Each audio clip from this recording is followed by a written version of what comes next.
Olá, benditos! E já estamos no penúltimo capítulo dessa minissérie de 4 dias aprendendo superação no livro de Ruth.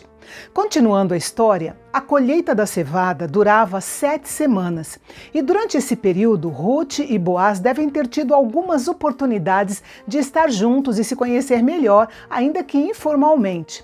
Noemi estava atenta aos acontecimentos e sabia que Ruth poderia ser melhor cuidada se fosse casada. Então ela orientou Ruth a sugerir o casamento para Boaz. Pode parecer que isso foi inapropriado da parte de Noemi, mas não. A sugestão de Noemi para Ruth estava enraizada em um costume antigo de Israel ligado à palavra hebraica Goel. Boaz, o parente de Noemi, era um Goel. Isso significa dizer que ele era mais do que um simples parente. Ele era um representante especial da família, um dos chefes e, portanto, era também o Goel da família delas. O Goel, que às vezes é traduzido como parente redentor, tinha um papel específico na vida familiar de Israel. Ele era responsável por comprar um companheiro israelita da escravidão, era responsável por ser o vingador do sangue para garantir que o assassino de um membro da família respondesse pelo crime, era responsável por comprar de volta a terra da família que havia sido confiscada e também era responsável por manter o nome da família, casando-se com uma viúva sem filhos para perpetuar o nome do falecido. Nós vemos aqui que o Goel, ou parente redentor, era o responsável por proteger as pessoas, os bens e a posteridade da família. Como Boaz era um Goel reconhecido pela família de Elimeleque, que era o falecido marido de Noemi e sogro de Ruth, Ruth então poderia apelar a ele para proteger a posteridade da família de Elimeleque, casando-se com ela. Pode parecer estranho para nós, mas era considerado apropriado naquele tempo.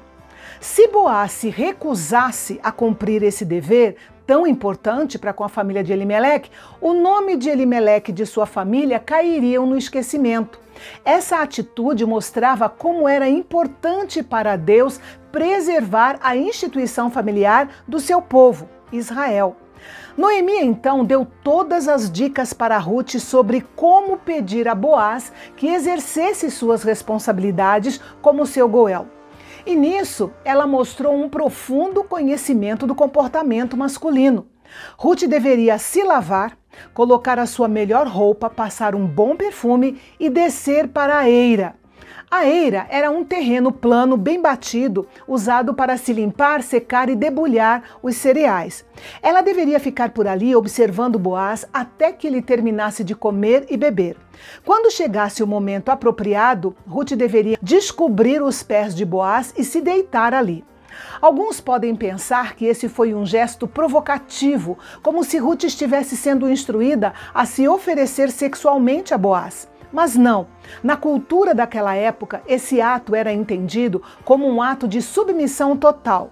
Ou seja, deitar-se aos pés do seu senhor era estar pronta para atender a qualquer comando dele.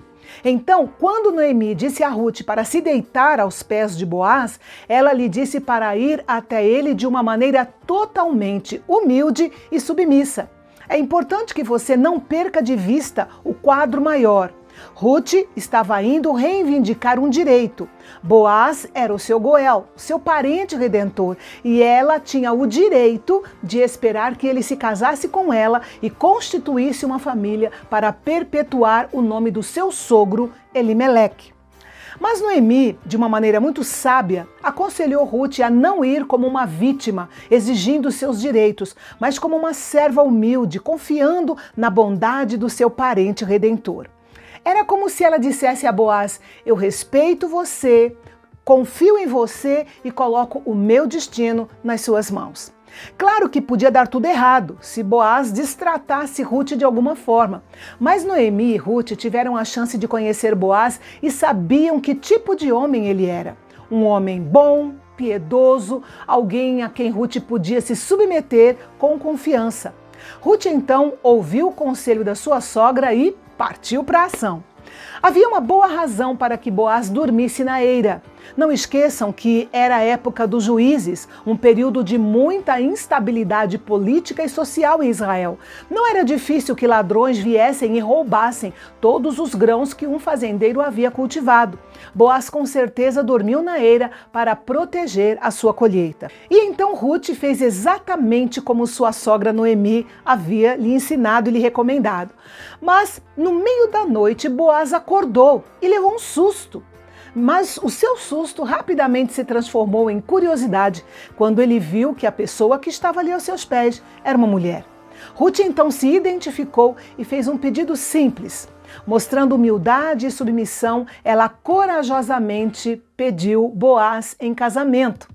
A frase do versículo 9, estenda sua capa sobre a sua serva, era uma maneira culturalmente relevante de dizer, sou viúva, aceite-me como sua esposa. Essa atitude de Ruth era ousada, mas não inapropriada. Ruth esclareceu isso ao identificar Boaz como seu Goel, o parente redentor. Embora falecido, Elimeleque tinha o direito de manter o nome de sua família e, como Goel, Boaz tinha a responsabilidade de fazer isso por Elimeleque. Isso só poderia acontecer através do casamento com Ruth. Os filhos desse casamento dariam continuidade ao nome de Elimeleque. E Ruth, corajosamente, mas com humildade, estava buscando os seus direitos.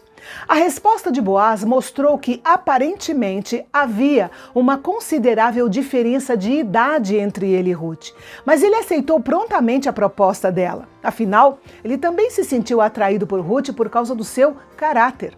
O plano de Noemi funcionou perfeitamente, mas havia um porém na situação. Boaz sabia que havia um parente mais próximo a Elimeleque do que ele. Sendo assim, Boaz não poderia exercer o seu direito como parente redentor, a menos que o outro Goel mais próximo renunciasse aos seus direitos. Terminada a conversa, Boaz pediu que Ruth fosse para casa antes do amanhecer. Ele não queria que esse parente mais próximo soubesse que Ruth agora estava exigindo seu direito de se casar com um Goel.